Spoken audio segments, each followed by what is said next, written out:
What's going on? We are running it back for the. Oh, this is the not the final reaction for the regular season, but the final pod before the end of the regular season. It's true. Um, Shit, here we are. We are. How are we already here?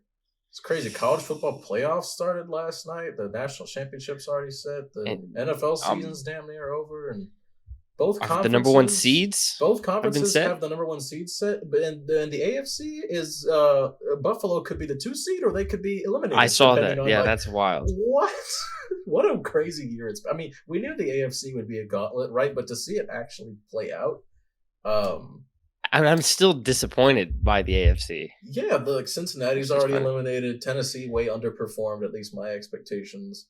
Whatever. Uh, Yeah, this team stinks. Chargers chargered, so you shouldn't be surprised, but it's still Nobody should be disappointing. surprised at how the Chargers performed because Brandon Staley entered the year as the head Yeah, coach. But yeah, it's been what a wacky little season it's been. We've got basically a playoff game between Indianapolis and Houston. Um, if Jacksonville loses to Tennessee, that game decides the division winner as well. mm.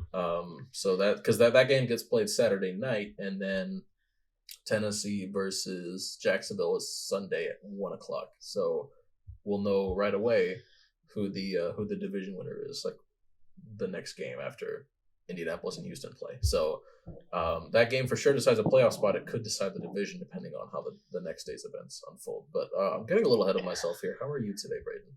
I'm doing pretty good. Hell yeah. How are you doing? I am doing wonderful. And I'm doing wonderful for the first time all year for football related reasons because my Polynesian prince, It's only the second Nico day. Iamaleava, is that dude. That's my I fucking mean, quarterback. you said all year. It's Oh, yeah, all season. All season long. For the first time all season long, I'm finally happy for football reasons. And it's because Nico is really fucking good. And I had sky high expectations for Nico, as every Balls fan did, because we gave him $8 million. So naturally, you give him. He was the number two quarterback consensus as far as all the recruiting websites go. He wasn't a 5-star plus because ESPN had him at a 4-star for some reason. ESPN, go fuck yourselves. He was on three's number one quarterback, including ahead of Arch Manning. So he 3 out of the 4 major publications had him as a 5-star. He was the consensus number 2 quarterback in the class and was like a top 5 player in the class, I think, in consensus. And just generally speaking, entered his career with a ton of hype. And Josh Heupel's offense always has good quarterback play for the most part. Joe Milton's been up and down this year, but to see Nico in his first game, like after watching, like look, all love to Hendon Hooker, right? Like gave us our first win against Bama in a decade and a half. But after 2 years of watching Hendon Hooker just stand there under pressure, and then another year of watching Joe Milton just stand there under pressure, it is so refreshing to watch Nico move when he sees a pass rusher. He's very fluid for a 6'6" quarterback. Like he's like Justin Herbert if Justin Herbert was actually good. Um, that's a joke, but as far as like the kind of like being 6'6" but still having that kind of quick twitch in the pocket, like it's a rare combination. He also has a cannon, so very very similar to Herbert at least in terms of traits. A little skinnier than Herbert, but anywho, he looked fantastic. 3 rushing touchdowns against a defense that had only allowed 4 rushing touchdowns all season long. This was a defense that held Michigan to like 215 or so yards, and Tennessee had more than that in just the first half, I'm pretty sure.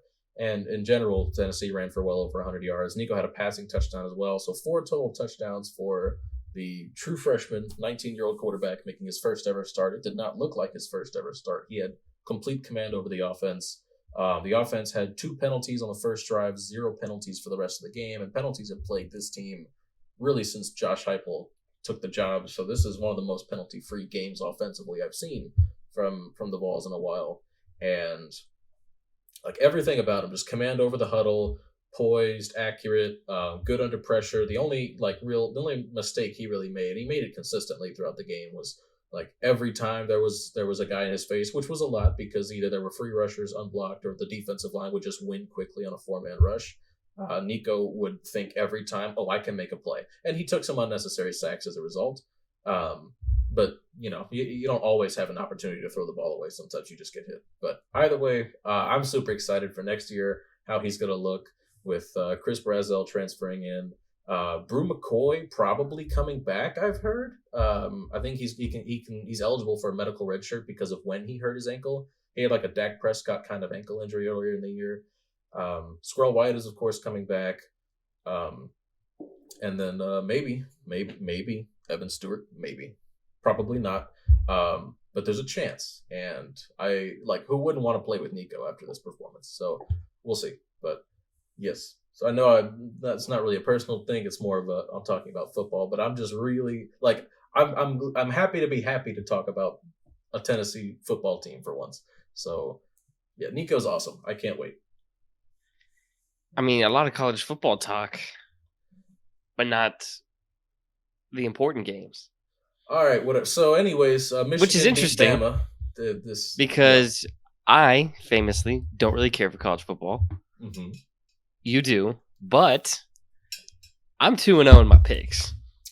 Well, as I told you earlier today, I'm 1-1 in my picks, but 2-0 in my heart in terms of who I was rooting for.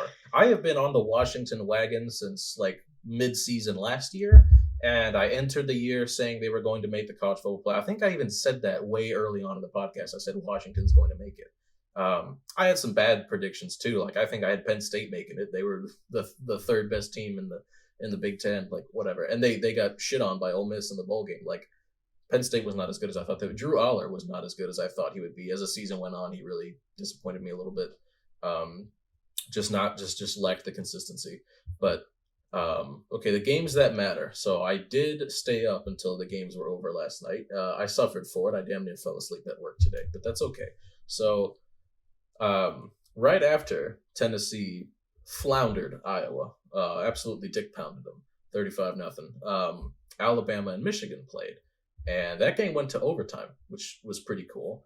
And it's always good to see OT in the playoffs. You want close games. You want that kind of excitement. That game was all the only downside is it delayed the start of Texas versus Washington, and that game was already an 8:45 start time. So that game ended at 12:30 in the morning. That's Pac-12 football for you, I guess. But we did get to witness two very good games yesterday, and Tommy Rees on 4th and goal with quite possibly the worst play call anybody has had all season long. You have two-time, I think Bama called a timeout, then Michigan called a timeout. Either that or it was Michigan calling and then Bama called one. Either way, both teams called a timeout before that 4th and goal play was run in overtime. And the best thing Tommy Rees could come up with was a QB draw on 4th and goal from the 4 against a team who every year, the last 3 years now, what's the strength of Michigan? It's the defensive line. It's always been the defensive line. It's been the defensive line for years now. It's like a factory. They bring in new guys every year. Does it Aiden Hutchinson, David Ajabo? Who's the rookie nose tackle for the Cowboys this year? He's a Michigan guy too, isn't he? Yeah.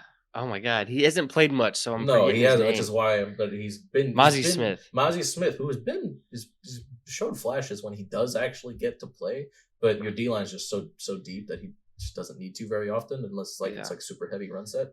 But Aiden Hutchinson can go to the NFL. David Ojabo can go to the NFL. Mozzie Smith can go to the NFL. It doesn't matter. Michigan keeps pumping guys up on the defensive line, and they keep playing super well. That's been their strength, is their front. And Alabama calls a QB draw with 2 timeouts to prepare on 4th and goal from the 4-yard line. Are you kidding me? So it did not work because, of course, it didn't. It was never going to. And Michigan won the game off that. So I think it was 27-20 was the final score. And then the next game, Michael Penix is that dude. He's that guy. Yeah, I mean, he's been mocked 2nd round for a while, and I feel like it's going to be hard to keep him out of the 1st. I don't know what I understand what people love about Jaden Daniels and why he's the consensus QB3, and I'm there with him. He is probably my QB3 at this point. But I don't feel like there's some seismic gap between Daniels and Penix. I don't like. It's just, what is it? Age, injury, and mobility questions. Well, I understand he's not necessarily, the like if Michael Penix was coming out in like 2005, like he'd be the consensus number one overall pick, right? But he's not like I don't know. 2005, we might still be. There might be a certain bias at quarterback even back then. Okay, Might be Drake May. Some racial bias. Yeah, okay, but I mean in terms of like prototypical, like he's 6'3", Yeah. which is in 220 pounds. That's prototypical quarterback size right there. Play style, he is a true like pro style quarterback, like drop back passer, sling it, like send it to the moon. Like he's that guy. So I don't know. To me, like I don't see like there are quarterbacks in the NFL who aren't insane athletes. Like Tua is not gonna light you up with his legs, right? Like I don't mean to do the lefty comparison. I think that's lazy for the most part, but I mean I don't mean to say he's Tua, but just in general, like I get it. Like I love having quarterbacks with like insane athletic potential, like cannon of an arm, can beat any wide receiver in a foot race. Like yeah, it'd be great if every quarterback had the skill set Anthony Richardson did. But at the same time, there are low ceiling quarterbacks in the NFL. Like Joe Burrow is not some freakishly gifted football player. He's got Right. For all things considered, average arm strength. It's an NFL caliber arm. It's a plenty good enough arm to make all the throws he needs to make. But it's an average arm, and he's maybe a slightly above average athlete. But he's not like he's not running 75 yards a game. He's not Lamar Jackson. He's not even. I mean, I'll just say this: if this season plays out the way I think it's going to for the Cowboys, if we pass on Michael Penix, I'll be upset. And you don't even have to take him round one. You could probably get him round two at this, just with the medical concerns. Round two trade up? With the medical concerns. Honestly, I could see, like, what I think will happen. I think the Raiders are going to trade back into round two to take him. I think either that or they'll just stick and pick with their current second round pick. But I think it's entirely possible they trade up with their third round pick and then like a second next year, kind of like what the Titans did this year with Will Levis. But I think it's entirely possible they do something like that for Penix this year. And honestly, I think it'd be a good move for the Raiders. Aiden O'Connell has been fine. He's been up and down. Like he's definitely had some not great games. But I mean, draft Penix, let him and O'Connell duke it out. I think you're probably ready to move on after Jimmy G. I'm pretty sure there's no cap penalty whatsoever if they move on from Jimmy G after this season. At the very least, it's not a lot. I don't know how it's structured. I think they front loaded it, which you should if you're signing a Jimmy Garoppolo type quarterback. It should be a front loaded deal because that brother stinks. That brother stinks. That brother stinks. So if Jimmy Garoppolo is your stopgap, like yeah, he should be a front loader. But anyways, Penix, I could see him, he should go somewhere with a good offensive line. Ideally, he's not the kind of guy you draft. Dallas sounds like a great spot for. Well, that's what the Raiders have a pretty good offensive line. Dallas is a good. Oh, Bowie sighting, by the way. He's been laying on the bed a lot more lately. Yesterday he was inseparable from me. He would not stay away from me, which is fine. I love when he's clinging because it doesn't happen very often anymore. But like I woke up yesterday to him laying by my feet. And I didn't know he was there. So at one point I moved my leg and I had it on top of him and he protested.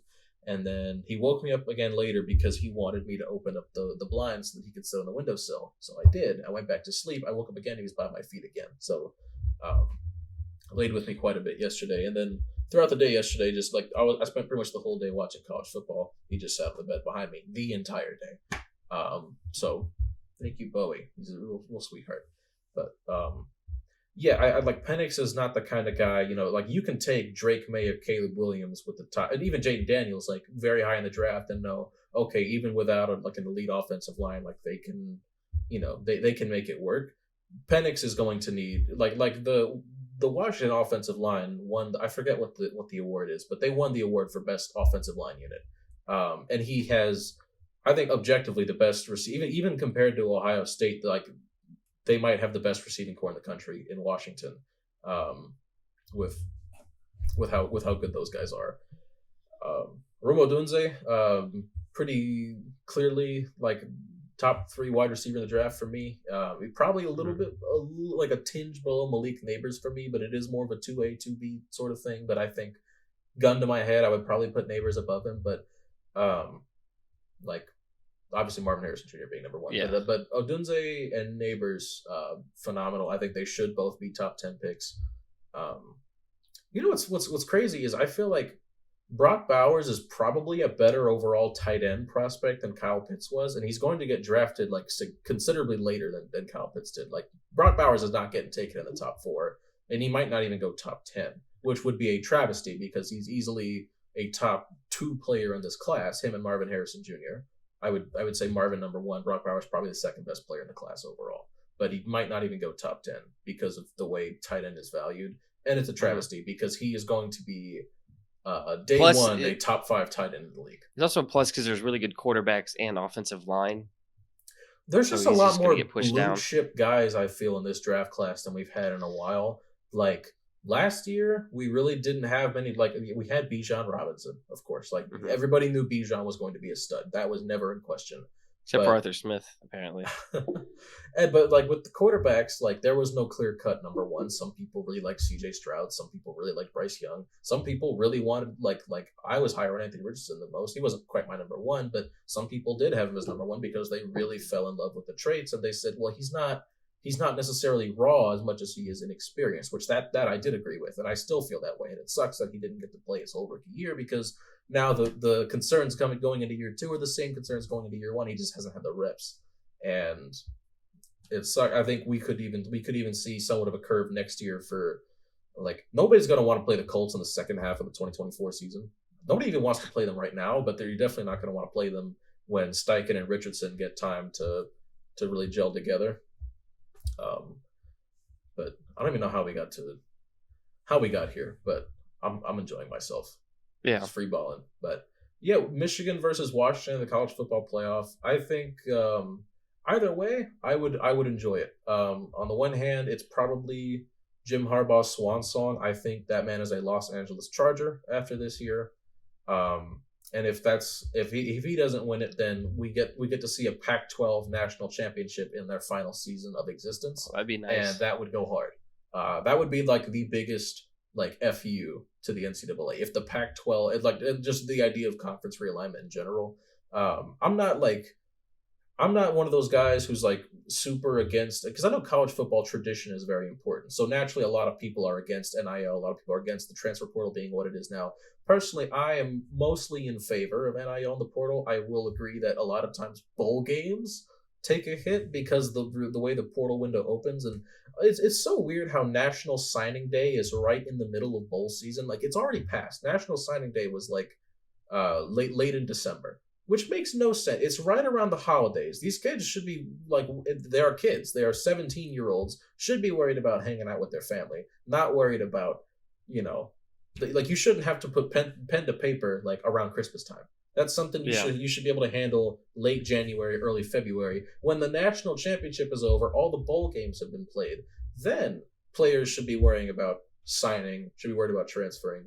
I think it's ridiculous. I think like nothing about college football makes sense. The SEC schedule release happened already, which why are all these things taking place during the season? Why can't these all be off-season events?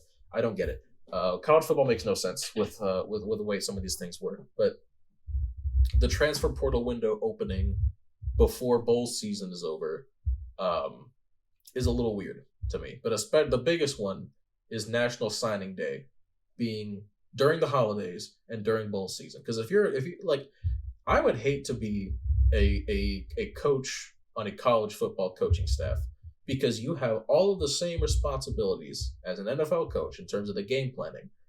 You have to recruit your ass off 24/7 though. You have to do it. You have to make your final push on Christmas, like at Christmas time. You, instead of, hanging out with your family, you have to be, keeping in touch with recruits and doing your last minute sales pitch before they go sign with Deion Sanders in Colorado or whatever. And then it's a year round thing. Cause once you get pen to paper, you have to keep guys in the building too, because they could just transfer out the very next year if they don't get playing time or if a coach leaves, whatever the case may be. Like, it's got to be the most stressful job in the world. Right? One of them. It's up there. Not literally, but it's one of the most, like, it's it's easily double as stressful as being a coach in the NFL. I understand why Jim Harbaugh keeps trying to go back because it's probably not good for your health to be doing this too long. That's why Saban's so grumpy all the damn time. It's because he's really really good at this. That's why he's double cupping. Yeah, it's fun to talk about. Yeah, I mean, I picked Michigan to win it all. I'm just gonna stick with that. So as I said earlier, I picked Bama to win, but I did want Michigan to win. I picked Washington to beat Texas flat out, and I was rooting for them hard. I'm still rooting for Washington. People could have guessed that I picked against Texas. Yeah. Well, same as well. I gotta maintain the real UT stat. By the way, Nico is better than Arch, and I will not hear any arguments. Fine with me. Look, the only reason Arch was ahead of Nico on the consensus is because one of them's last name is Manning, and the other one's last name most people can't even pronounce. So, correct. Which, by the way, it is Iamaleava. Is the not Iamaleava. He's not going to transfer. All right, it's that's a joke. Tagovailoa is easier. Yeah. Yeah, I gotta maintain the UT in Knoxville being the real UT. So of course, anytime Texas loses, it's a good day for me.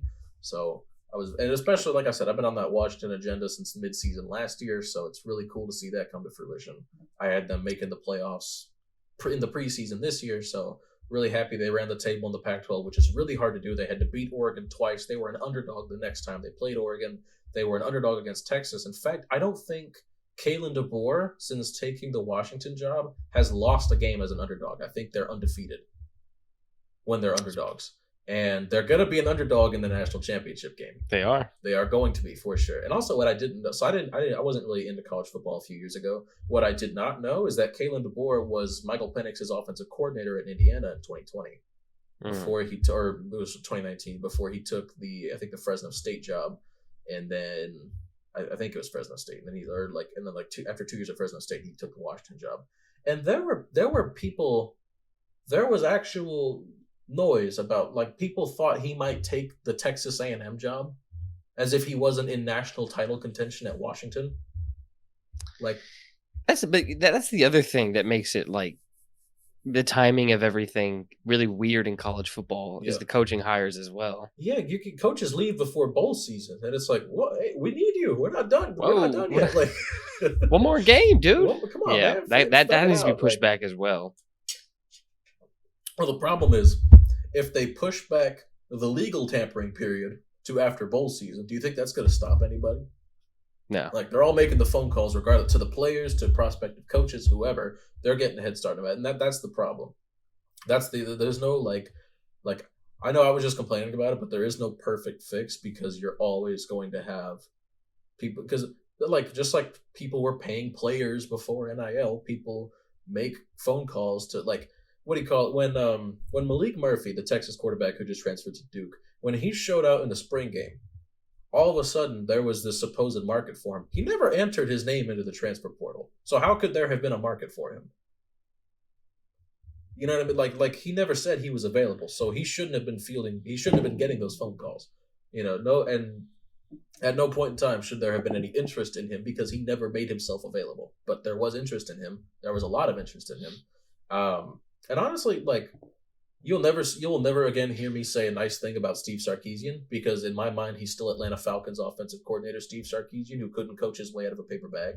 But to his credit, keeping Malik Murphy after bringing in Arch Manning, even though knowing Malik wasn't going to be the starter because Quinn Ewers was still there, that was impressive. I don't know how he managed that, but good on him. But I'm glad Malik's gone to Duke now and he's probably going to start, and I really hope he does well. But yeah, Michigan, Washington. Michigan's probably going to win, but I do want Washington to win. Honestly, actually, no. Washington's going to be a dog, and they don't lose when they're dogs. I'm going Washington. I'd have to see the spread. My guess is that I'll take. I don't know, man. I'd have to see this. It should be less than double digits, but it's probably going to be 8.5. I'm going to guess 8. I would probably pick a close game, so I would take Washington on the spread, but I'll take Michigan to win overall. Cover regardless of what it Washington will cover for sure. I feel. Yeah, I have to see the spread again, but I'm just going to guess that my pick would be Washington covers, Michigan wins. Yeah, I feel pretty good about Washington at the very least covering the game, regardless of what the spread is. But I want them to win really bad. I'm going to pick them to win. I'm going to watch that game. I'm going to root for Washington. I think you know what? I'm gonna root for Harbaugh. I think been some slander and over hate towards that man. That's my Charmeleon on the Plus, I'll Pokemon have Red live stream. By the way, we will be streaming check it out. tomorrow. We're streaming tomorrow. I know we haven't really been streaming Day on of Wednesdays. That's my fault. today when if you're watching this. When this comes out, this is going to be dropping on Wednesday. We stream. We try to stream Wednesday evening. Sometimes it's my fault that we can't always get it done. But this week for sure, barring anything ridiculous happening, we will be. Excuse me. We will be streaming. I'm getting a phone call right now. I will get back to that later. It's the wife. Oh, okay. I'll call her back when this is over. I was gonna say I'll be rooting for Harbaugh because I'll have plenty of years of rooting for Penix when he's a Cowboy. I'm just gonna start manifesting that when he's a Raider with whoever they hire.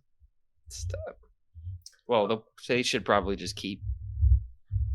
You know what I'm really excited for? I'm excited for the draft order to be set after this next week, at least for the picks that really matter at the top. Because then mock drafts can go crazy. Mock draft season is going to be in full swing after the at least the top 10 picks are set. Like we can start doing top 10 mock drafts like routinely if we really wanted to. Not that we're going to do every top 10 mock draft number 14. Like no, but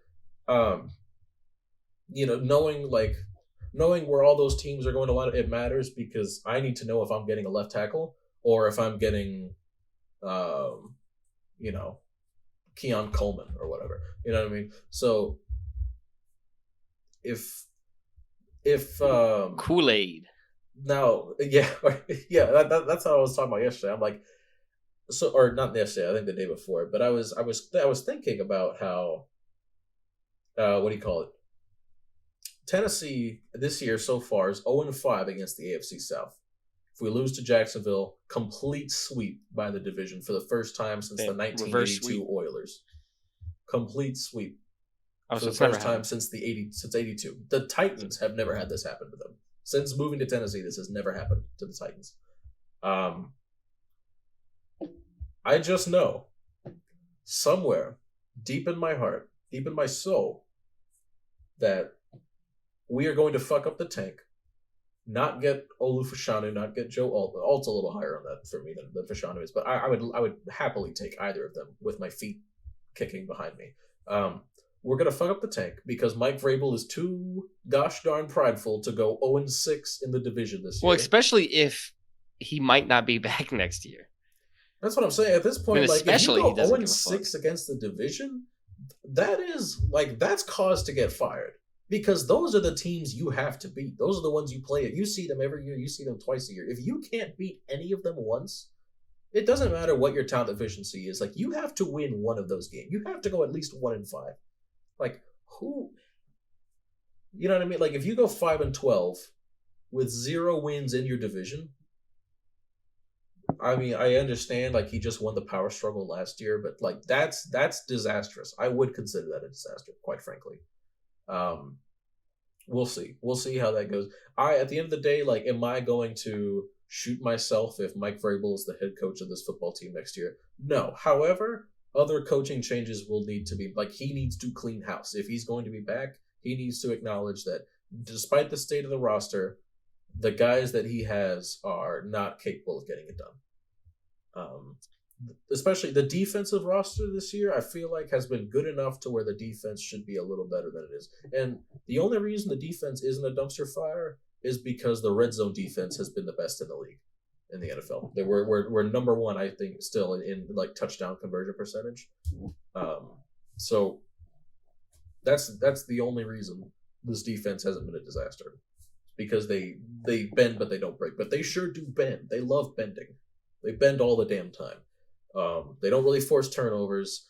They, weirdly enough, I think we're still the only team in the league that has 2 guys with double-digit sacks, which is, I don't even know what the fuck this football team is anymore. If we're the only team in the league that has a duo with 2, it's Harold Landry and Nico Iamaleava. Which Harold Landry, by the way, coming off the ACL tear, really coming into his own as the season went on, like getting back to full. Like he didn't just get back; he's playing his best football right now. Like the one silver lining of the defense for sure. Like Roger McCurry's been good. Danico Autry's having a renaissance at like the age of 34, whatever he is this year. I'm okay with re-signing him if that's what we want to do.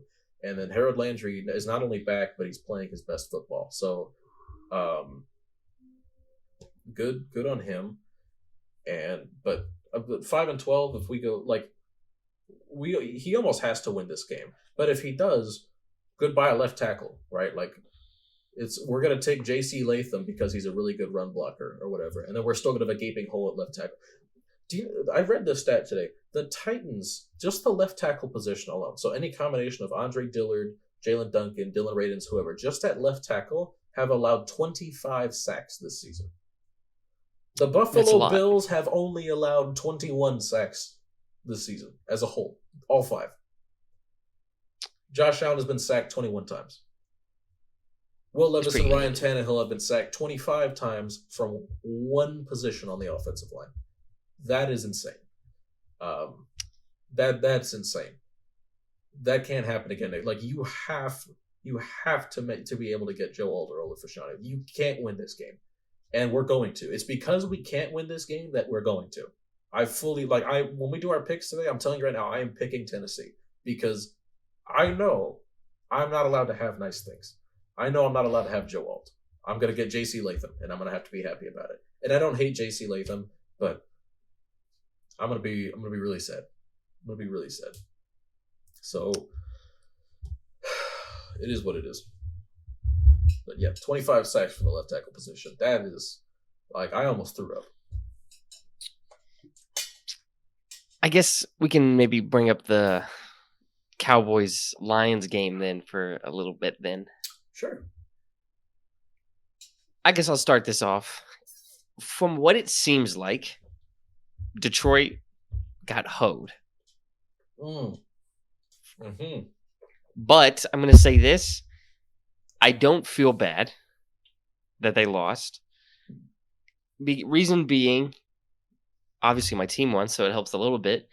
But also, the drive beforehand where it felt like it was going to have to be them to go down to score, Goff throws an interception. So I was like, well, you had a chance already. Goff blew it.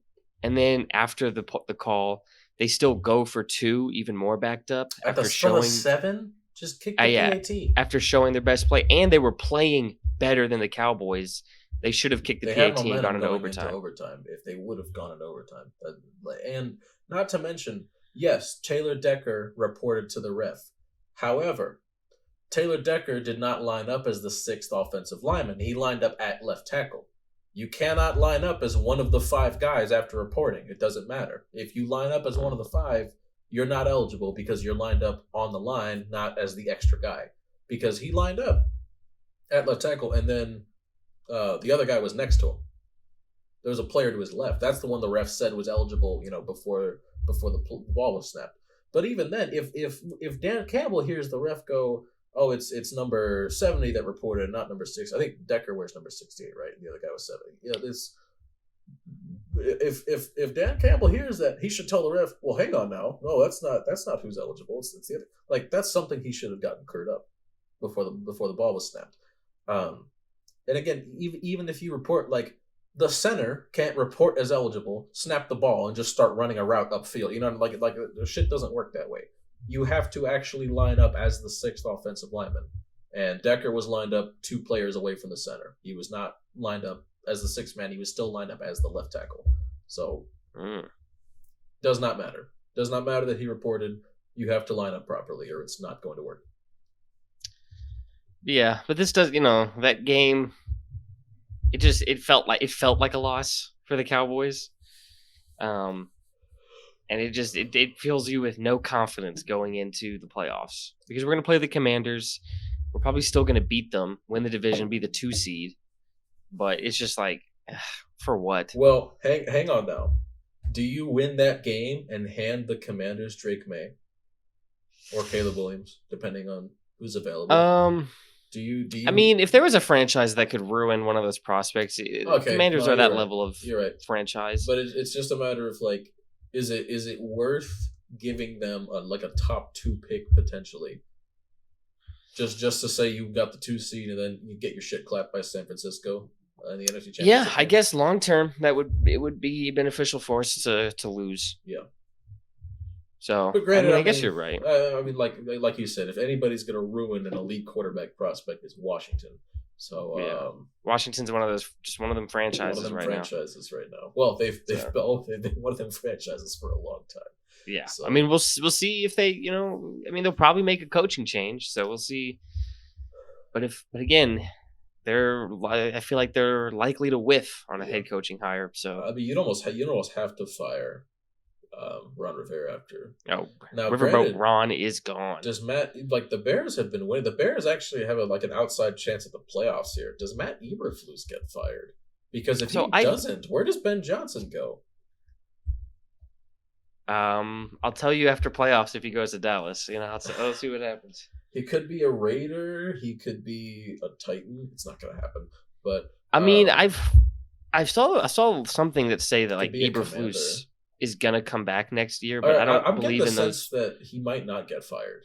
I just don't believe. I don't believe those reports until after. I don't believe in season reports like that because it's who's leaking this? It could be someone from the front office leaking that, but it not being true, but just to keep him motivated and focused on winning. Yeah, but I don't know. If I guess Bears aren't eliminated from playoffs.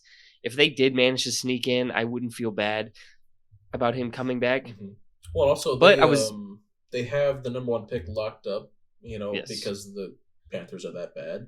So, yeah, obviously, of course, you still want your own draft pick to finish as a top 10 pick, but wouldn't it be much more fun to play spoiler for your division rival and keep Green Bay out of the playoffs? Yeah. If they keep Green Bay out of the playoffs, I don't think Eberflus gets fired.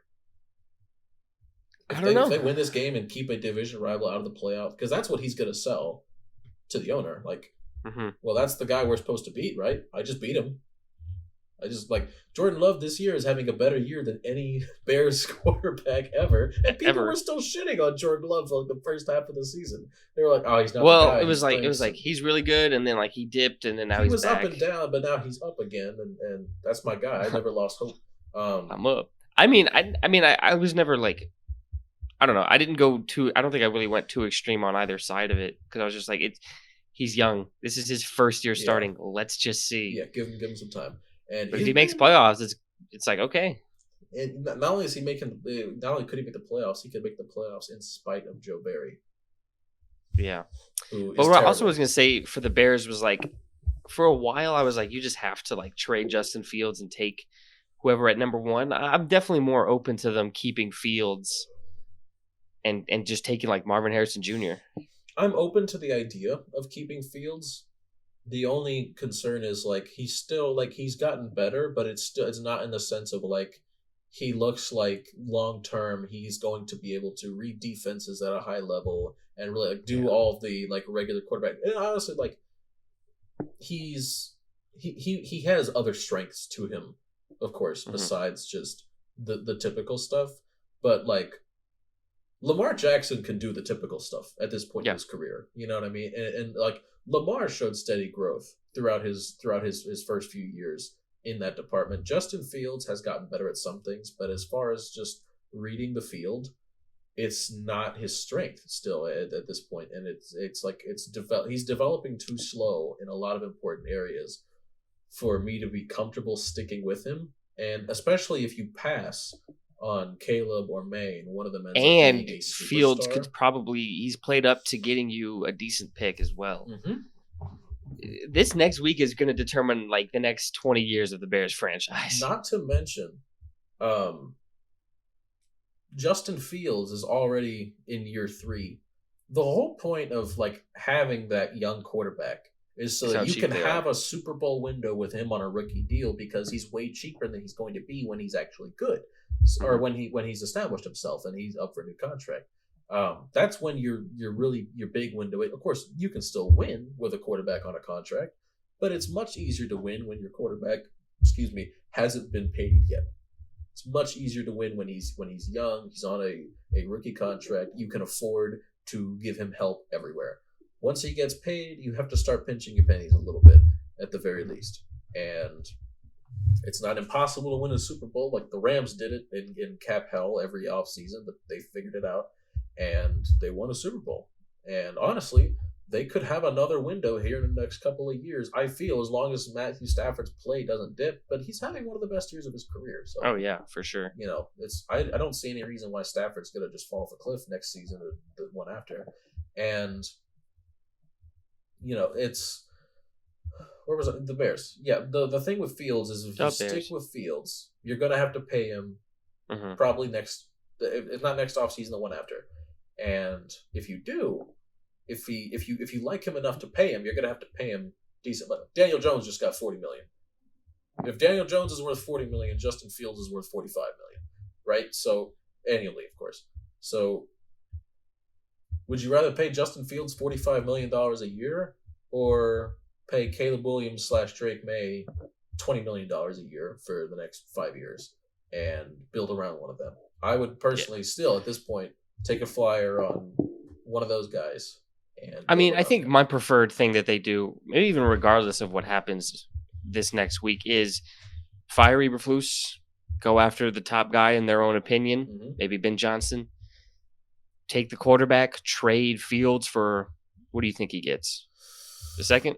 I would say probably a second round pick right now is what Justin Fields is worth. And I think Atlanta would be the taker, I feel. And also, so I'm not really watching Bears game like this, but what I'm hearing is that their offensive line, the issues aren't the tackle spots, it's mainly the interior, which is a lot easier to address in the second round than like other positions. You can address it in rounds 3 and 4, to be quite honest. You can. Like the interior, but like what I'm saying is like what they could do is they could trade Fields, get an offensive head coach, take like Caleb Williams with the first pick, and then I think they could probably, with the way this league is now, it probably wouldn't hurt to get another weapon with their other first round pick, and then they're with their seconds just address the interior of the offensive line. Well, and the Texans drafted Jarrett Patterson in like the 6th round, which I don't think he ever should have fallen quite that far, and he's been one of the best rookie centers this year, arguably the best. He's better than Juice Scruggs, who they drafted in round 2, I'm pretty sure. So like 2 or 3. So like you can find good interior offensive linemen. Like it's easier to plug the holes in the interior than it is at your tackle spot. Like tackles do need to be first round investments for the most part. You are not going to find, like, typically at least, good tackle play after like round 2. Okay, you can find like a Zach Tom, if you're the Packers, or even Braxton Jones for the Bears. But like these aren't like elite football players. They're just good starters at tackle. If you want like that like premium left tackle play, you're taking them in the top 5 for the most part.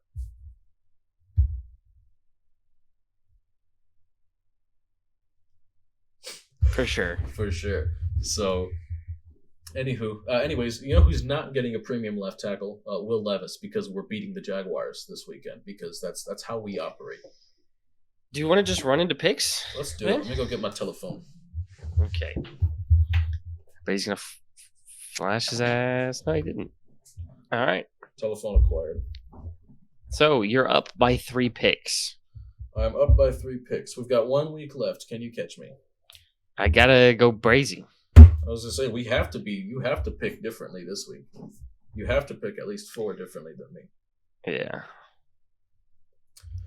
Or I could just pick 3 different and just go for the tie. You a bitch for real. No, I'm just kidding. Let's get right into it. So the first one is Steelers at Ravens. Ravens have nothing to play for. Ravens would say Ravens are out of the playoffs. Well, I mean, I don't think Lamar's playing this week. But the question then arises: is Tyler Huntley better? Playing. I was about to say, is Tyler Huntley better than the Steelers? Is Tyler Huntley better than Mason Rudolph? I think yes.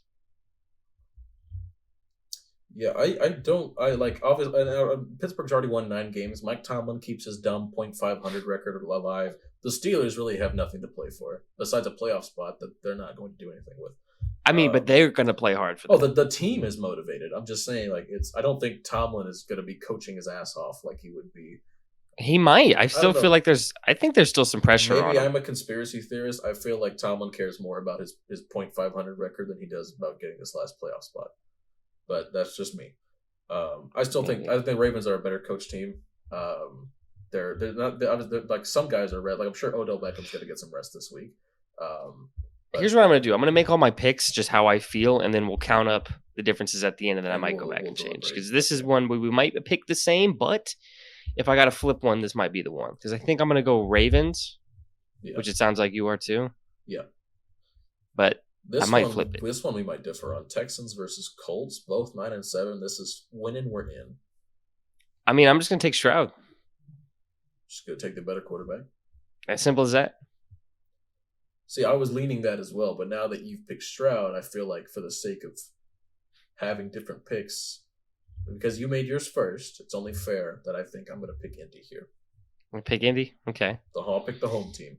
And then this is the Booty Bowl. We got the Falcons at the Saints. Do I have to? I don't care.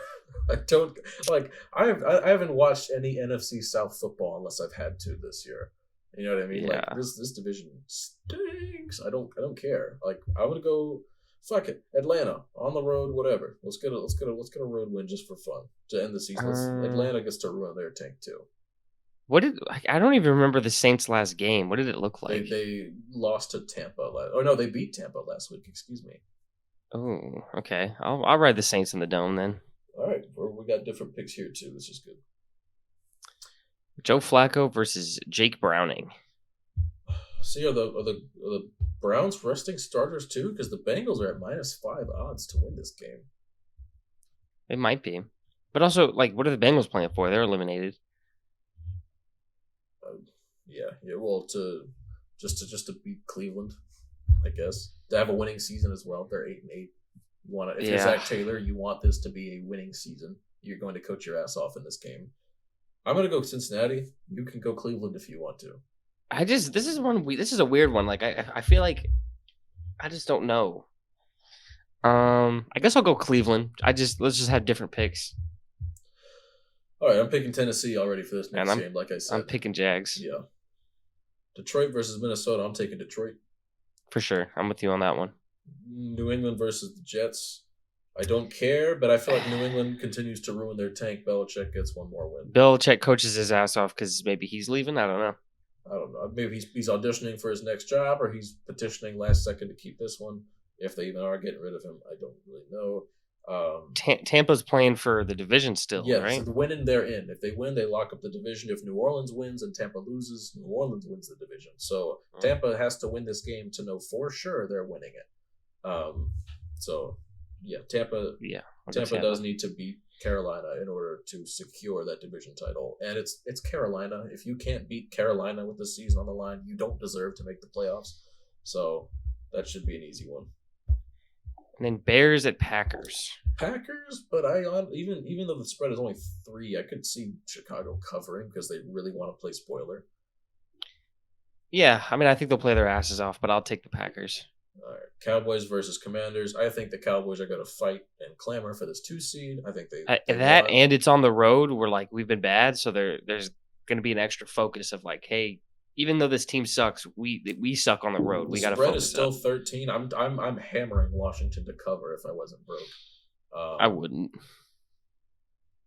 We've got Broncos, Raiders. Give me the Raiders at home. Yeah, I'll take the Raiders. I don't know. Broncos are just weird. With Stidham and Russell Wilson being benched. Yeah. Chiefs at Chargers. Give me the Chargers. Give me the Chiefs. Chiefs resting their starters in this game, I'm pretty sure. Chargers are actually favored by 2. Are you pretty sure? They should be. Well, the Chargers are favored by 2. The Chiefs has to be, because the Chiefs have nothing to play for as far as, like, they've blocked at the division. As far as seeding goes, they can't pass Buffalo or Miami. They're already ahead of whoever wins the AFC South no matter what because they have a head-to-head record against Jacksonville, and they'd have a better record than what do you call it? The Chiefs, no matter what, have the 3 seed locked up. Who's the Chiefs' backup quarterback? It's not Chad Henne still, right? Is it Shane Buechele? No. Or is there somebody else that they brought in? I'm gonna Google it. Chiefs. I don't really care, to be honest with you. I'm picking the Chargers. To me, it matters because I don't like Stick. Well, it's Blaine Gabbert. I've been fooled by Blaine Gabbert too many times to pick him to win. Well, hey, he just needs one game to fool people, and this might be the game. I'll take the Chiefs still. Well, yeah, I'm picking. I'm picking. I'm picking the Chargers. Rams at Niners. Even though San Francisco's playing their backups, this is not a cakewalk by any means for the Rams. I'll take the Niners. However, I'll take the Rams. I'm taking the Rams as well. I was gonna say I do think the Rams are gonna win. Eagles at Giants. Give me the Giants. Give me the Giants. Eagles are resting their starters because they have no shot at the 2 seed. Wait a minute. No, they're not. Are they resting their? Wait a minute. I thought Eagles might be resting. I read something. Eagles might be resting something, but I'm not. I mean, they might because the Cowboys control their own destiny, so it's like I don't know. It's just weird because if I know because Dallas and Philly are both 11-5, so if Dallas loses and you win the division. Well, these games are at the same time. Yeah. So they're not going to know. So I think they're going to. It don't matter. Giants in 4. Give me the Giants. Philly, are you going to make or break me catching up these picks 1 records? 4 in their last 5. I don't. Yeah, you suck. I'm taking the Giants. Is Tyrod Taylor him? He is him. Devontae Smith questionable. Darius Slay questionable. Zach Cunningham questionable. Yeah. Well, Deontay Banks questionable does matter. Definitely. Because who in the world is going to cover AJ Brown? But let's say AJ Brown hasn't had a touchdown since. I'm about to say AJ Brown has not been. Well, yeah, he's not been too happy. We'll take him back if they don't want him. If he's bitching too much, I'll take him back. We can work that out. They can have Traylon Burks. I think I said a while ago that the Eagles would lose one of these 2 games to the Giants, and since they won the last one, I got to have them losing this one. So I'm going to pick the Giants. Seahawks at Cardinals. I almost feel like. Okay, so I think if Seattle wins this game, they're the 7th seed. I'm pretty sure. Seattle has more to play for. I'm going to pick Seattle. It would be fun if the Cardinals played spoiler here, but I don't think so. I think Seattle wins this one. And luckily, they were able to make the right decision in putting this game Sunday Night Football. Yes. Bills and Dolphins. Most at-stake game here. The Dolphins have one win against a team with a pulse, and it was the Cowboys who were on the road. Yeah. Give me Buffalo. I think Buffalo. I had Buffalo sweeping them a while ago, so I'll stick with it. Give me Buffalo to win this game. Yeah, so hold on, let's see. Which ones do we have different? We are different on Texans Colts. Okay, that's one. I think Falcons Saints because I picked it. I have Saints. Browns Bengals. I picked Bengals. I think you picked Browns. So that's the 3 already. Titans and Jags. Jags, and then there's a couple more, so we're good on. We're covered there. Yeah, we've got enough to make that a possibility. I think Raiders, Broncos, and Chiefs, Chargers. We were different on. Yeah. So it's like 6 that we've. So there's. And then did you pick the Rams or the Niners? I picked the Rams. Okay, we're the same there then. So we're pretty divvied up here. So yeah, there's enough differences there. Yeah. I didn't pick Tennessee because I genuinely believe we're gonna win this game based on football acumen or whatever. No, we're gonna win this game because it would be the most Titans thing ever to win this game. So yeah, this is a W. So did you want to do top 3 of the week? Yeah, let's do it. Sorry. All right. Top 3 of the week. Mm-hmm. Pop-Tart flavors. In honor of the Pop-Tart Bowl that took place this weekend, we are going to be doing featuring an edible mascot, no less. We'll be doing our top 3 Pop-Tart flavors. So, since you're the guest today, sir, do you want to kick us off? Yeah, so I had my number 1 on lock. My number 1's been on lock as well. So then I just had to think about 2 and 3, and then honestly, I never really got a chance to explore all the flavors of Pop-Tarts. Mm-hmm. So this is largely based on what Mama bought. Mm-hmm. But I think with my number 3, I'm going to go with s'mores. All the way down at number 3? All the way down at number 3. Yeah. 3. All right. Hey, to each that makes me feel like that's your number 1 based on your reaction here. But yeah, I got that thing. In a few minutes. Yeah, I got that thing at 3. I mean, it's pretty good, pretty solid. I was never huge into Pop-Tarts, but that was one that, you walk into the pantry, I would see it and be like, all right, it's pretty good. This will hit. Yeah. And I would take it. I'm not like the biggest Pop Tart guy in the world, but sometimes like you get them on sale. Like you can get like 2 boxes for like $4, and it's like I just bought like 40 of these for like $4. You know what I mean? Like it's awesome. So number 3 for me, I'm with you as far as like I haven't gone down the rabbit hole of every single Pop Tart flavor. I think my number 2 might be a little niche, but my number 3 is keeping it simple with blueberry.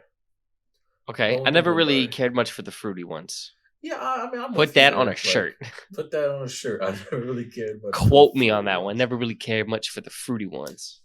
Oh, I actually heard some work drama today in regards to some of that. Like, 2 people had an argument because one of them, randomly just decided they were going to tell them their thoughts on gay people and how they don't like them, and the other one had a gay brother, so they didn't take too kindly. And then so the first one said, if your brother doesn't repent, he's going to hell. And so I think one of them reported the other one to HR, and then they no longer like work directly. What a crazy story to just interject into this Pop Tart conversation. Yeah, we were. Anyways, but yeah, back to the Pop Tarts, sir. Your number 2. I don't have much to add as far as the blueberry goes. My number 2. I'm trying to remember what it was called. I think it was called like chocolate fudge. Okay, the one with the like little white little sprinkles on it or whatever. Yeah, that one goes hard. That's probably my number 4. To me, that was almost like the. I think brown cinnamon is like considered like the generic Pop Tart one, but in my house, it was pretty much the chocolate fudge one because that was consistently there. The brown sugar cinnamon was always a weird one for me. I couldn't tell you why, but that one was always like that one never sat right on the taste buds for me. That one was like fine, but the chocolate fudge one, that one, you'd be dunking that in some milk, it soaks it up a little bit, it hit pretty hard. That one would also really collect in the back of my mouth, and you'd have to like tongue that shit out. Those would stay. That one would linger for sure. I still buy those sometimes because those are really good. The chocolate fudge had crazy grip, to say the least. Yes, sir. But yeah, that's definitely going to be my number 2. My number 2 is the previously aforementioned S'mores Pop Tart. S'mores. It's a classic. It's a banger. It's a guaranteed hit every time. I've never eaten. You made it sound like we were way different on them. I had a 3 and made it a 2. Look, man, I don't know, man. There's a big difference. I'm really about this S'mores Pop Tart shit. All right, I could tell who about it and who not. So, I mean, you were right to read on that. I am not really about it. Not really about it. Anywho. I've never eaten a S'mores Pop Tart and not enjoyed myself in the process. It just goes hard. It's the staple. It's the one I purchase the most often, and that's because my number 1 is a little more esoteric, a little more niche, a little more indie Pop Tart. But I'll get to that in a minute. What's your number 1, sir? I mean, this was always the one that caught my eye. This is the one I always wanted. Mm-hmm. This is pretty much my go-to flavor for anything desserty. And it was the cookies and cream Pop-Tart. Oh, see, that one, I can't eat too many of those. Why? I don't know. Something about the cream, it just... You're like, oh, I got to call him. Yeah, I got to call him. He's stuffed in my throat. No, that one just doesn't sit right in the throat for me. I don't know. See, that I did not good. have the that flavors issue. There. I don't hate on your pick here. I think that's a good choice, especially if they don't give you that problem. I understand. I better say, did not have that issue. Could down them a bunch. Just stuffing my face with that cream. But yeah, cookies and cream was an easy number 1. It's my go-to for like milkshakes, ice cream. I mean, it's just it's so safe of a choice. Cookies and cream in general, especially when it comes to any dairy products. But with the Pop-Tarts, for some reason, something about like when I open up a bag of Pop-Tart, I always eat both. With the cookies and cream, I can only eat one. It's like the one where I can only eat one. Interessante. Are you ready? Yes, sir, I'm ready. Number 1. Limited? Is this like some limited edition shit? I don't know if it's limited edition necessarily. I know like I didn't really see it much growing up, but I know it exists. And I know I bought it somewhat recently, and it's... My friend of mine put me on not that long ago, and it is so good. Orange? It's a little esoteric. It's a little out there. It's a bit of an enigma. Eggo Pop-Tarts. Whoa, I don't think I've ever seen those. This is some maple syrupy goodness right here. Okay. Eggo I Pop can see how Tarts. it could be there. It literally tastes like eating a waffle in Pop Tart form. It's delectable. That sounded weird. It's marvelous. That sounds like a weird experience the way you described it. Well, it doesn't feel like you're eating a waffle. It's not like waffle consistency or anything. It's just I know, but I'm just the flavor profile. You get that like it's very syrupy, bread? very maple syrupy. So I don't like. I personally I drown my waffles, right? Like I drown my waffles for the most, especially Eggos. They're like toasted waffles. I drown them every single time. Drown them. You got to because they're dry as shit. I used to do. I would cover one with syrup and the other one with peanut butter. Make a sandwich with them. That's what I would do. Me personally, I always drown my shit. Like especially like when you go to one of them hotels with the continental breakfast and they got the waffle maker there, the Belgian waffle maker, and you leave it turned over for 2.5 minutes or whatever, and then you load it up with the I don't know. See, I definitely enjoyed that. That's my favorite waffle experience. I'm definitely more of a pancake man than a waffle man. To me, it depends on the day. Depends on the day. If I'm going out to brunch, I want a pancake. Right? Like, I want a pancake. If I'm at home, give me a waffle. Oh, yeah. I mean, if I'm making it, whatever's easier. Yeah. I don't know. So it's odd for me. But if I'm going out to brunch, give me a pancake and load that shit up. For sure. But anywho, Eggo Pop Tarts, that's my choice. That's my number one. It's delicious. I gotta go get some. I gotta go find them and I gotta go get them. Yeah. For sure. All right, what you been on, good sir? Is that where we're at? I guess, yeah. I guess that would make sense to go on. So I'm just gonna say I've been selling fireworks. That's what I've been on in terms of what I'm doing. The motion. Sold fireworks. You got motion. For this New Year's. Sold them for 4th of July previously. Where I sold them to I didn't sell them to him directly, but a San Antonio Spur did pull up and purchase fireworks. Oh, shit. 4th of July. Devin Vassell. Shout out Devin Vassell. But while selling fireworks, no, all sales are final, right? All sales are final, naturally. All sales are final. Yes. And this didn't happen to me. Okay. But like I kind of saw it happen. Uh-oh. Some I had like 19-year-old girl and her mom were buying fireworks. And when we hand the fireworks, we're not like saying the price of everything. There's stickers, there's like labels and tags for all the fireworks. Yeah, there's always a little like yellow sticker on the fireworks with the price on it. It's a $sign and the number next to it. I know what you mean. Correct. Always. Every fireworks stand in the history of fireworks stands has them stickers on them. Correct. Yes. And the girl, so the mom actually paid. She's the one who actually handed a card over, but I guess it was for the girl or whatever. Yeah. And she picks these mini snow cones, right? Yeah.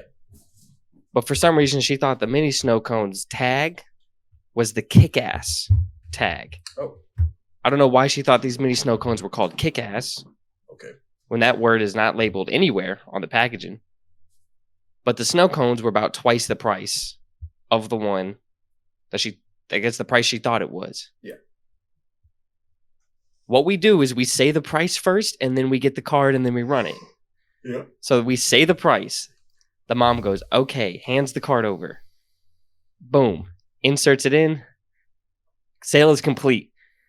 And then she goes, wait a minute. That's not right. That's not what that should have been.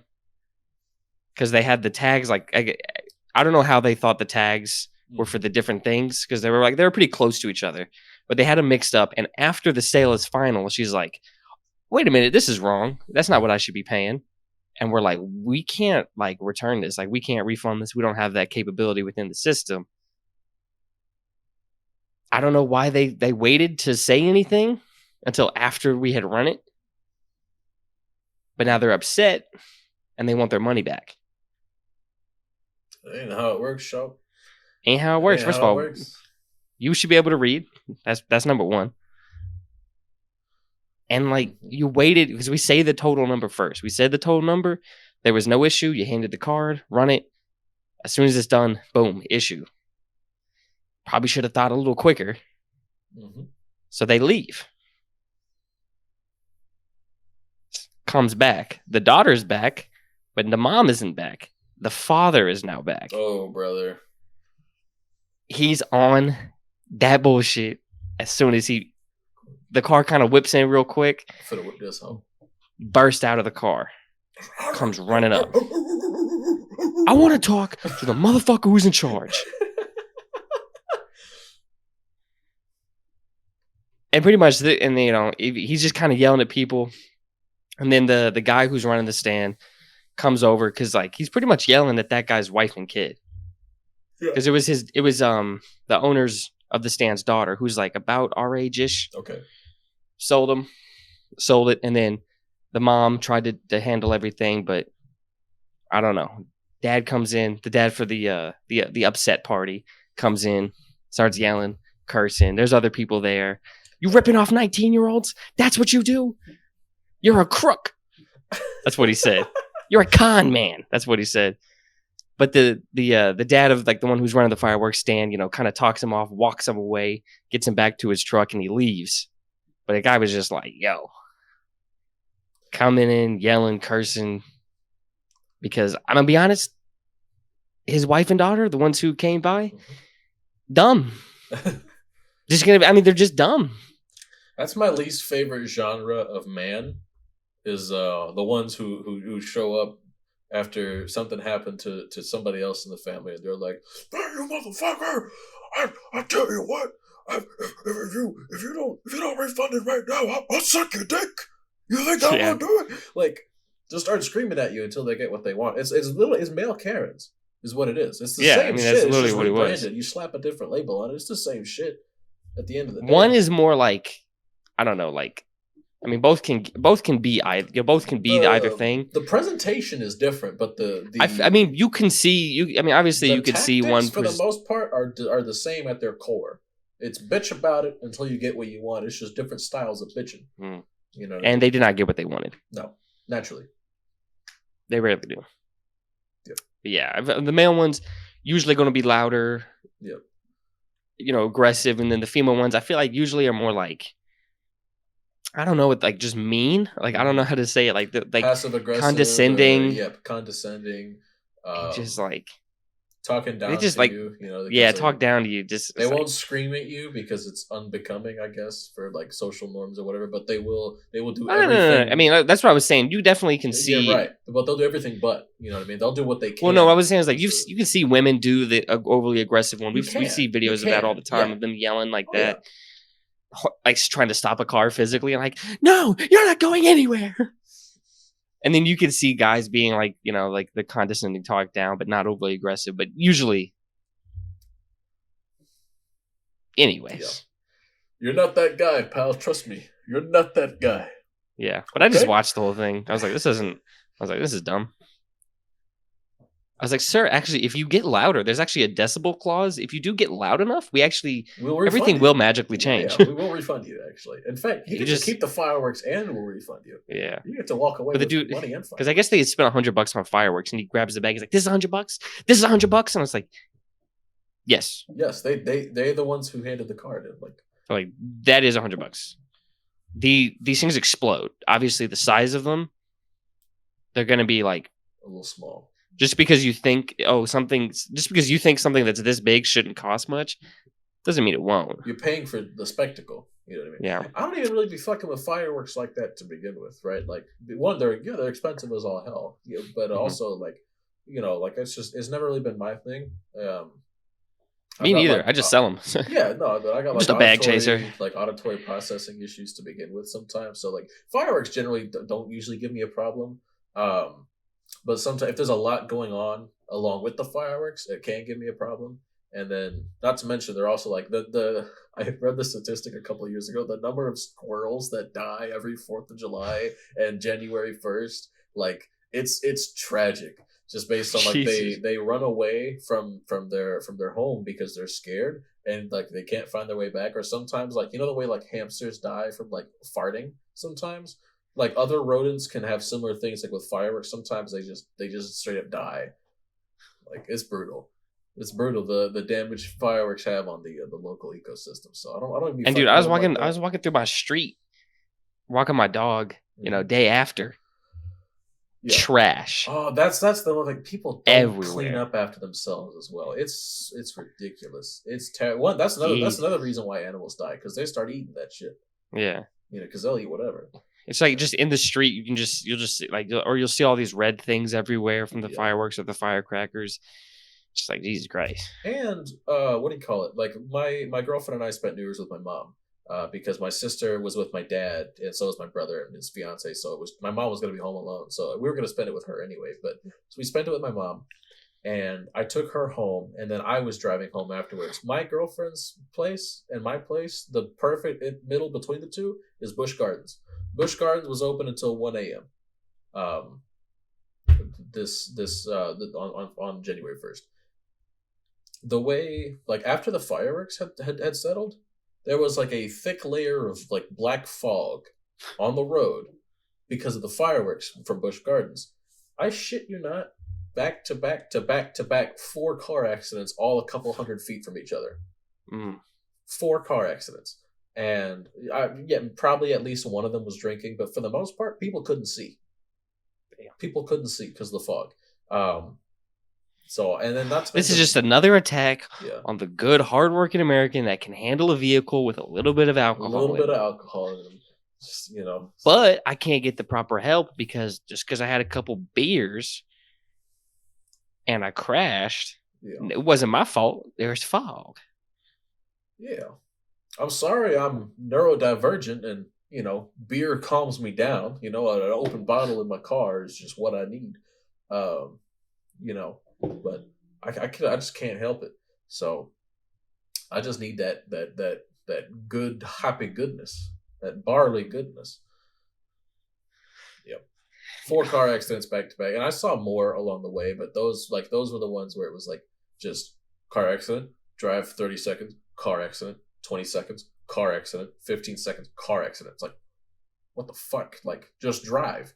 Especially, imagine being the fourth people to get into the accident. You already drove past 3 of them, because they were all on the same side of the road. They were all on the left side. Thank God, none of them were on my side. Actually, no, one of them was on my side of the road. The last one. But imagine being the last one. You've already seen it happen to 6 other vehicles. You were like, oh, these poor guys. You know what probably caused the last accident? Somebody was rubbernecking. Wow, look at all these car accidents. That's probably what it was. They were staring at the one behind. Probably a 6th one after you left. Because 2 of them were like right next to each other. The last 2, like down the road, were like right next to each other. Somebody probably was looking over at that, didn't pay attention, rear-ended the car in front of them. Because the last one I saw was like right at a light. So, and I know it was right at a light because I had to make that left turn, and I had to go around the left lane to make that left turn. So. Because there was a car in it. There was a cop car in it. He was blocking off. Because they was like police cars for every single car accident that was there. Damn. So the first responders were out. Of course, they were probably pissed off. They were I bet they were very upset. I mean, something tells me this is relatively, maybe not on the same street, but they're out. They're probably working hard on those evenings already. Oh, well, it's Tampa, so I'm sure they don't get many breaks. No, I shit you not. Almost every night, taking my girlfriend home, when I go back, either when I drive to her place or when I come home from hers, I almost always see police car, either because it was a car accident or because somebody got pulled over or because somebody's getting arrested in like the restaurant parking lot or whatever. But like I never go home without seeing some kind of emergency signal. Sometimes it's an ambulance, sometimes it's a fire truck, usually it's a police car, but almost every night that I'm out, I see emergency sirens somewhere. Tampa activities. I love Tampa, though. Shout out Tampa. But yeah, that's what I was on occupationally. Well, not occupationally, but just, bag getting wise. Let's see. I'm trying to think what else I've really been on then. Percy Jackson came out today. I ain't seen it yet, though. I think it comes out at 6. Oh, yeah. 6 p.m. my time. It's a time release. I fell asleep during the ending of the 3rd episode, so I haven't even gotten around to finishing that one yet because I fell asleep during that one. That's a good episode too. Yeah, it was. Well, it was good up to the point in which I fell asleep. This shit kind of hit. I was just really sleepy that night. I think. I don't know, but I don't have anything new to report on that one because I think last time we recorded, you watched the last episode already. I was able to have watched it because either we recorded late or the next day or something Wednesday like that, or Thursday or something like that we recorded. I don't know. Something. I think no. I recorded. We recorded super late Tuesday night. Super late I got Tuesday home at like we were gonna do it on Thursday, and I'm like, yo, let's run it up. Like, right, I'm we were going to do it. Yeah, that's what it was. Excuse me. Yeah, that's why I've got nothing new to report on that one, just because it's like, shit, the timing has worked out kind of weird. Yeah. Shit. What I gotta do, I need to catch up to where you are in Pokemon off stream. Yes. That's what I need to do.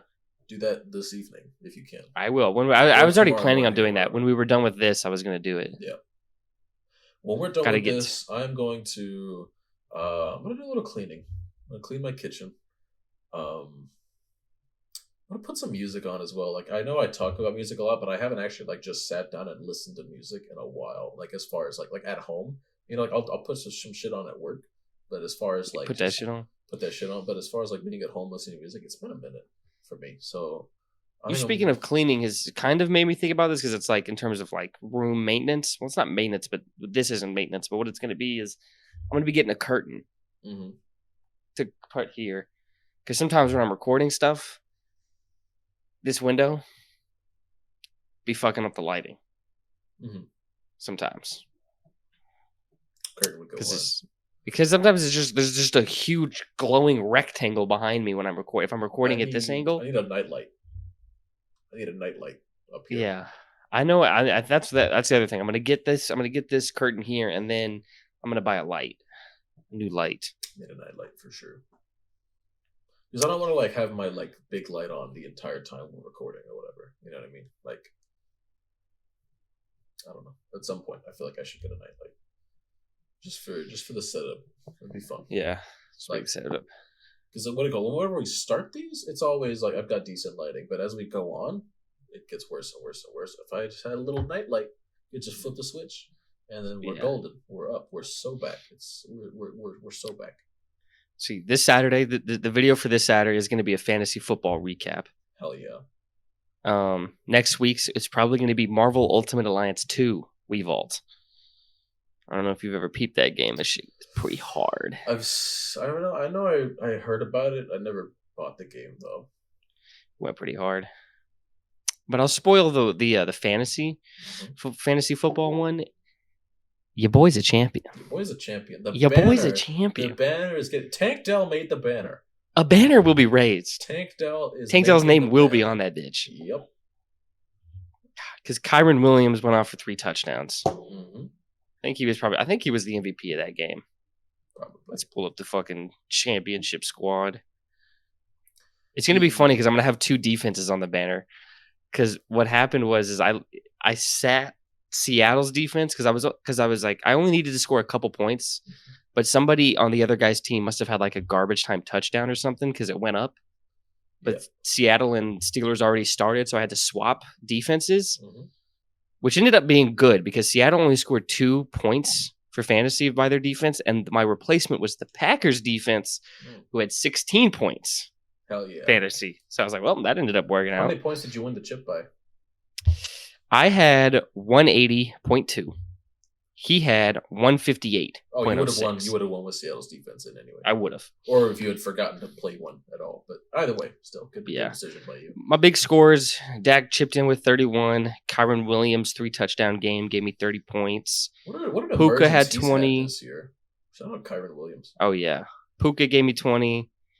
Brandon Ayuk gave me 26, and then Packers defense 16. Those are the heroes. I have something actually I want to say about Brandon Ayuk from a football perspective, not a fantasy perspective. At this point, is it? I don't think it's crazy to say he's a better wide receiver than Deebo Samuel is. I mean, I've heard that and been on that for a little while. When the ball is in their hands, give me Deebo Samuel. Everything that happens before that, give me Ayuk is at least 5 times the route runner Deebo is. Deebo is probably the best wide receiver in the NFL that isn't a good route runner. And not just not good. It's like a weakness of his game. He's just like kind of a bad route runner almost. Probably the best bad route runner in the NFL. Him and Mike Evans probably have a pretty good toss up for them. Evans is probably not a bad route runner. He's just not a good one. But for Debo, it is like a legitimate weakness. But he has other ways of creating separation, and also in open space, he's one missed tackle away from just being that dude. So he's one of the best like rec threats in the league. It's just a matter of, like I said, before the catch, give me Ayuk though. Better separator, better route runner, better at the catch point. Honestly, at this point, I think it's fun watching the development of Brandon Ayuk because entering year 2, he was almost in Kyle Shanahan's doghouse a little bit. He wasn't really getting the reps, and then he caught on a little bit. Now we're really entering like a coming out for Brandon Ayuk, and it's good to see. I'm happy for him. I've been waiting a little bit, but he's here. He's arrived, and it's awesome. Yeah, I think that's everything I've pretty much been on. What about you, big dog? Keep it real with you. I ain't really been on much of anything. I ain't really been on. I've been listening to music as I always do, but I've got nothing to report on that front. Bless you. Thank you. It's been holidays, so we've been doing other things. We've had other pursuits going on. I went to the art museum with my girlfriend. That was awesome. Lame. I might have even talked about that in the last podcast though, because that happened right before we recorded the last one. That happened that day. So I don't even know if I talked about that last week or not. But in case I didn't, I went to the art museum. We had a lot of fun. I mean, not much else. I saw my brother again after Christmas. I saw him 2 days later. So, excuse me. Yeah. Also, potentially bad news. I woke up this morning, and the first swallow that I took, I felt it in my left ear a little bit. My strep throat might be coming back. If I wake up tomorrow feeling any worse than I do right now, I'm going straight to the doctor. I'm not waiting no damn 11 days or whatever I did last time to go to the doctor. I'm going straight to the doctor tomorrow because I what do you call it? My sick time reset for work. So I've got PTO now. If I need to miss work, I can do it comfortably without any like financial scruples. So if I feel any worse tomorrow, I am going straight to the doctor as soon as they open, and I will be happy about it. That's a good idea. Mm-hmm. But yeah, I mean, it feels like that's everything then, right? I think we're good, partner. We're at 1, 2, I'll 2, try 2. to come up with a fun segment we could do next week. I think we could probably, since it'll be the end of the regular season, we can do our playoff talk predictions. Well, yeah, next week. Actually, you're right. Next week we'll be fine on stuff to do. Yeah, we should. That should actually be able to fill it out because we can talk about the national championship because that's going to be the day before. The championship is on January 8th. It's 6 days from now. So we can talk about the Natty and why Washington will win and hoist the... Well, God, I hope so. And then we could discuss the NFL playoff. I mean, we kind of already did the prediction talk for the championship. Right. I'm saying we can discuss playoff predictions and we can discuss the winner of the national championship. Oh, okay. But that's probably... Playoff predictions and award picks. Yes. Season's over. Final predictions for both the playoffs and the award picks. So now, granted, we can still make our predictions each week for those games that are being played, like because obviously, after round 1, we're probably not going to be perfect. I think we'll do good. I speak for your fucking self. I'm going to be 6-0 after wild card weekend. You're not ready for this amazing run I'm about to have on these. You're not ready for my 13-0 playoff run here. Clip this shit, dude. I'm about to go off. I remember it's all picks wrong. I remember March Madness a couple of years ago. I started out 8-0 and ended up 10-8 after the next 10 games. So that was bad. But that's how March Madness be. That's how it be for real. But yeah, I think that's gonna do it for us here. Thank you for watching. I was of course joined by I forgot to introduce you this week. Fuck. Oh, wow. Well, I was joined by my good friend Brayden McClellan. I think he's mad at me now. He may never come back again. This may be the last episode of the pod you ever see. But if you do see another one, it'll be next week on Brayden's channel. So, I think I just touched my mic and that probably was super loud. And this channel is currently 246 strong. Look at you go. Almost 250. I'm telling you, you're hitting 2K next year. So, this year. Oh yeah. Oh, sorry. I got. Well, my I gotta goal get is used to. 500. Yeah, I The gotta year. get used to this being 2024 already. This year you're hitting 2K, brother. It's gonna happen. But We'll that's gonna see. do it for us today. Thank you for watching. Have a great rest of your day. Take care of yourself. Moisturize. Drink some water. Eat 3 square meals a day. Excuse me. Peace out. Adios.